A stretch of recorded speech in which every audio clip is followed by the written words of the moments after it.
Ready start. अध्यक्ष महोदय, मैं कृषि मंत्रालय की मांगों का समर्थन करती हूँ। इसके साथ ही मैं यह भी कहना चाहती हूँ कि सदन के सदस्यों को बोलने में बहुत कठिनाई होती है। कई माननीय सदस्य 4 बार बोल चुके हैं। अब अगर किसी महिला को मौका मिला है तो उनको तो सहानुभूति होनी चाहिए। मैं कहना चाहती हूँ कि मैं किसान की लड़की हूँ और खेती करने वाले घर में महिलाएं बहुत काम करती हैं, इसलिए उनको खेती का अच्छा अनुभव होता है। हमारे देश में कम से कम वही होना चाहिए। कम खेती करने वाले घरों में महिलाएं ज़्यादा काम करती हैं, उनको हर सुविधा होनी चाहिए। हमारे मध्य प्रदेश में इस वर्ष पानी बहुत कम वर्षा है। वर्षा बहुत कम हुई है। वर्षा कम होने की वजह से फसल बहुत कम हुई है। इसलिए मेरी प्रार्थना है कि किसानों का इस वर्ष का लगान माफ कर दिया जाना चाहिए। उससे इस वर्ष लगान बिल्कुल नहीं लिया जाना चाहिए। वहाँ पर किसान ने अगर 5 मन बीज डाला था तो मुश्किल से 10 मन गेहूँ ही हुआ होगा। किसान रो रहे हैं, उनको कोई सुविधा नहीं है, इसलिए उनका इस वर्ष का लगान माफ कर दिया जाना चाहिए। आपको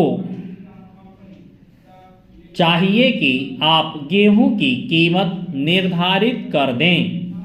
किसान की खलिहान में जब गल्ला आता है और उसको जब वह बाजार में ले जाता है तो वहाँ पर व्यापारी लोग उसको कम कीमत में खरीद लेते हैं और खरीद कर अपने घर भर लेते हैं।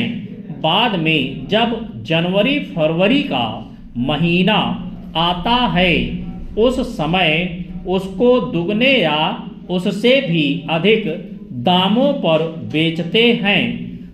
जनवरी फरवरी से पहले वे गल्ला घरों से निकालते ही नहीं हैं। किसानों को व्यापारी लोग कम दाम देकर चूसते हैं। किसानों के घर में कुछ नहीं बचता है। इसलिए हमारे कृषि मंत्री जी को सोचना चाहिए कि फसल आने से पहले वह दाम निर्धारित कर दें। फरवरी मार्च में दाम निर्धारित कर दें ताकि किसान का गल्ला कम दामों में ना बिकने पाए। अन्न की समस्या आज बहुत नहीं है। आज लोगों को बहुत कष्टों का सामना करना पड़ रहा है क्योंकि सरकार किसानों से संबंधित कार्यों को समय पर नहीं निपटाती है। समय रहते किसान की उन्नति और खेती के सुंदर विकास के संबंध में मैंने बहुत सी बातें की।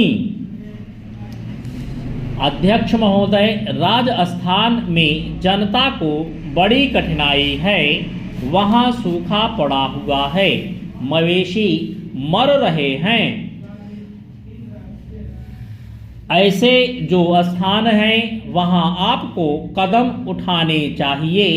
वहाँ लोगों को तथा मवेशियों को खाने के लिए देना चाहिए, उनकी सहायता करनी चाहिए। अगर आपके शहरों का ही ध्यान रखा और देहातों की समस्या व किसानों की समस्या को हल नहीं किया तो भविष्य में बड़ा संकट पैदा हो सकता है। जब मैं अपने कार्य क्षेत्र में कार्य करने के लिए जाती हूँ तो जिन लोगों ने वोट दिया होता है और जिन्होंने नहीं भी दिया होता है वे भी शिकायत करते हैं कि जब वोट का समय आता है तब तो आप कहती हैं कि लगान माफ होगा, गल्ला सस्ता होगा, गाय भैंस के लिए घास का प्रबंध होगा, लेकिन हो तो कुछ भी नहीं रहा है। अंग्रेजों से जब हमने राज प्राप्त किया था उस समय नारा लगाते थे कि लगान माफ होगा, नहरें खोदी जाएंगी, गाय भैंस के लिए घास का इंतजाम किया जाएगा, लेकिन कुछ नहीं हुआ। लगान भी दुगना बढ़ गया है। जनता में इन सब बातों को लेकर बड़ा असंतोष है। हमारे मंत्री महोदय जब जिले या प्रांत का दौरा करने जाते हैं तो रेस्ट हाउस में जाकर ठहरते हैं। देहातों में जाएं तो उनको असली हालत का पता चले, लेकिन वे तो रेस्ट हाउस में जाकर ठहरते हैं ताकि कहीं उनको लू ना लग जाए। इसलिए मैं निवेदन करती हूँ कि उनको गांव में जाना चाहिए, वहां जाकर उनको किसान की कठिनाई को समझना चाहिए, उनकी कठिनाई को दूर करना चाहिए। किसान इस समय बड़े भयभीत हैं, उनकी तरफ बहुत सा रुपया पड़ा हुआ है, तकाबी का, बीज का, लगान का, बैल का इत्यादि।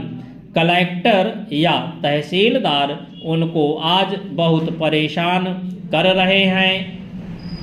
उसके बैल नीलाम किए जा रहे हैं, जमीन नीलाम की जा रही है, उसको कचहरी में ले जाते हैं और पटवारी तहसीलदार किसान को जिस तरह से परेशान करते हैं उसका लेखा मैं नहीं दे सकती हूँ, उसका मैं वर्णन नहीं कर सकती हूँ। आज भ्रष्टाचार का ही बोलबाला है। जब तक 500 रुपया या 300 रुपया या 200 रुपया लेखपाल को या पटवारी को ना मिले तब तक खाते में से नंबर वे लोग नहीं निकालते हैं। कचहरी में उन्हें परेशान किया जाता है और वे सब जगह परेशान होते हैं। महोदय, पंजाब के संबंध में मुझे यह कहना है कि अभी कुछ दिन पूर्व वहाँ पर भाषा का प्रश्न उत्पन्न हुआ। मेरा अपना विचार है कि जब भाषा के आधार पर पंजाब का विभाजन हो गया तो आज पंजाब की भाषा पंजाबी है और यह पंजाब के लोगों को निर्णय करना है कि वह पंजाबी किस लिपि के अंदर लिखी जाए। लेकिन एक बात मैं पंजाब की सरकार से आपके माध्यम से निवेदन करना चाहता हूं कि आज जब पंजाब के अंदर 45% लोग इस प्रकार के हैं जो यह कहते हैं कि हमारी अपनी मातृभाषा हिंदी है, तो पंजाब की सरकार को अल्पसंख्यकों की भाषा को संरक्षण देने के नाम पर दूसरी भाषा के रूप में हिंदी को मानने में किसी प्रकार की कोई आपत्ति नहीं होनी चाहिए। इससे लोगों के संबंधों में मधुरता आएगी और किसी प्रकार के अनावश्यक आंदोलन से हमारा सीमावर्ती राज्य बचा रहेगा। जहाँ तक लिपि का संबंध है, लिपि के संबंध में मैं बलपूर्वक किसी लिपि को समाप्त करने के पक्ष में नहीं हूँ। मेरा विचार रहा है कि देश में अपनी लिपियों को सुरक्षित रखते हुए अगर प्रादेशिक भाषाएं किसी एक सामान्य लिपि को वैकल्पिक लिपि के रूप में स्वीकार कर लें